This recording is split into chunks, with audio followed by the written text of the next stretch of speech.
what do you think of Twinkle from Higglytown Heroes? Is she too, as a main character, is she too girly for you? Nah. Is Sandy Cheeks too tomboyish for you? Nah. It's all different ways to be a girl. I mean, I think My Little Pony showed us that all different ways, all different kinds of ways to be a female. Okay,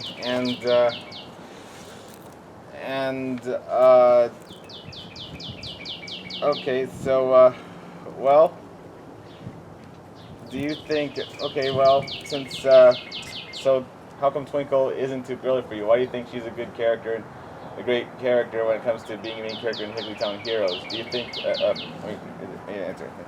Sorry. Sorry for asking you too many questions at once. So what do you think about Twinkle as a character? Oh, What do you think about Twinkle? I think she's a pretty good character. I mean, one of her primary features is her great imagination. She uses her imagination. She's not afraid to think outside the box. She comes up with these grand schemes, and there's nothing specifically girly or boy about that. Oh. She is, and there's no way she's too girly. Too girly is hard to do at that young of an age, because too girly usually you're catering too much to men, you're being too meek and passive and trying to please men and just being uber with the fashion and stuff, and you just don't. No one's that girly at that kind of preschool age. Oh yeah, I know. Twinkle's much better than that. She knows how to think of herself. I still saw. Well, unfortunately, I still was like, well, I know something rather unfortunate about this. The unfortunate cycle of the melancholy spiral of Twinkle's big plans in Higglytown Heroes, because I mean the show's called Higglytown Heroes, so it's about the kids, the Wayne, Twinkle, Yuvi, Kid, and friend learning about everyday heroes who solve their problems, and if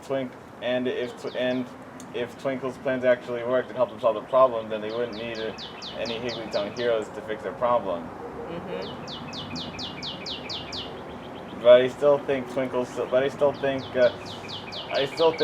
silly plans do have an educational value of their own, because they encourage children watching every episode to think outside the box. And to problem solve. Yeah. Yeah, just try to come up with ideas, whatever, yeah. Yeah. Just not to be afraid to use your imaginations, to brainstorm when they're trying to do problem solving, the whole ball of wax. Yeah. She's a great role model. I think so. Yeah. Yeah, and as her brother, I think Wayne makes a perfect foil to her, being the shy, meek one of the group of kids. Yes. Not a typical boy, but nobody has to be, right? Right.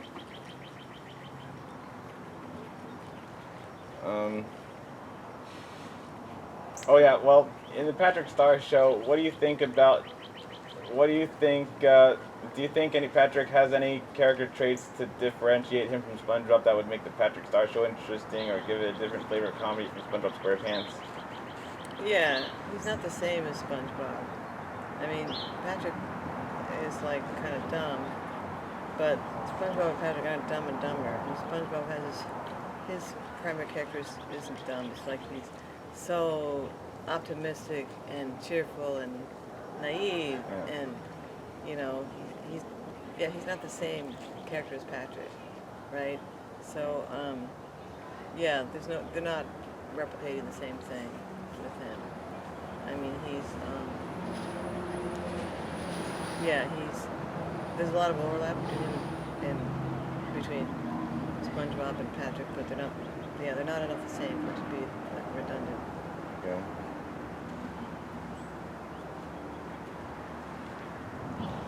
Oh, well, hey, how did you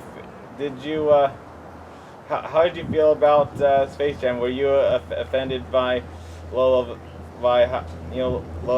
they depicted Lola Bunny? Because Nova Quartz here, she's a female viewer of Space Jam who's 6 years old at the time, and she said I guess I didn't see Lola as a sex symbol at the time, being 6 years old. I just knew that she kicked butt on the court, and it was refreshing to see the girl being the expert level. I see the flaws in her character, but I still have a big soft spot. Oh, yeah. I don't like the way they introduced her as a sex bot at the beginning. Like, that's required. Like, a female character has to be, desirable and sexy to have value. But I did appreciate her skill in the court. That was good. Me too. Well, that's what I like. What I like about the Looney Tunes show is that, Lola Bunny wasn't the sex symbol in the Looney Tunes show, and they actually made Lola into her own unique Looney character there, and that Nova Quartz comment I read, that's from a nostalgic critic video that addresses this situation called that it's from a video on it's a fan scripted video on Channel Awesome that that answers that problem, called "What If Lola Was Playing Space Jam?" Yeah, actually, I like the clips I've seen of her in the Looney Tunes outside of Space good. Jam. Yeah, Me she's too. a better, like, zanier, more fun character. I agree. Yeah, not trying to play a sex bot.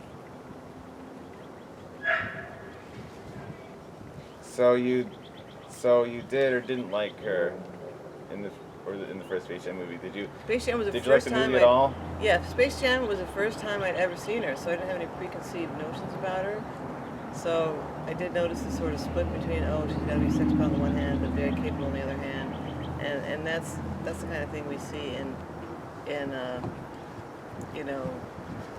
old time feminism. You have to be everything. To have value as a woman, you have to be like the sexiest as well as the most capable, and that's the old way of feminism. Is kind of clunky. Sounds like you're describing Rainbow Dash from French Fish Magic. No, I think Rarity's presented as a sexy character. I don't think Rainbow Dash is. Like, that's not her primary thing. I mean, she's very athletic, and she's attractive. Didn't Fluttershy's brother have a crush on her? Yeah. Yeah, so she's attractive, but she's not. Her main thing isn't being a sex bot. Okay, she's very loyal. She's very capable. She's very athletic. I think the Fluttershy is a good demonstration of, like, just because you can fly doesn't mean you're going to be an athlete. Right. Not all flyers, not all Pegasi are athletes. Just like not everybody who's got two legs and can walk is going to be a track star. Yeah. Right? So I thought that was I think they did a good job delineating those different characters in My Little Pony. Not that that's what I wanted to talk about, but here we are. Oh, okay. Well, as a kid, it's I guess it's nice to see. Well, it's nice to know that some girls like Nova Quartz, who saw Space Jam, still sort of like watching Little Bunny's character. Even though that's the Channel Awesome video. Rewriting the film to have Lola activate in the Looney Tunes show. Would be better that way because it gave Lola a bigger part in the story than what Beth originally had. Wasn't she a new character at the time? She was. I think they hadn't really decided how she's going to be yet, and that's why. Yeah. She didn't settle down to be the kind of zany character she was until they did some more cartoons. That's right. And that's why, when characters new, sometimes they go through changes before they settle on who they're really going to be. I mean, even like in a TV series, someone could change from the pilot to several episodes in to how the character is really going to be. Still, writers are still working things out, trying different things, trying to decide. Good point.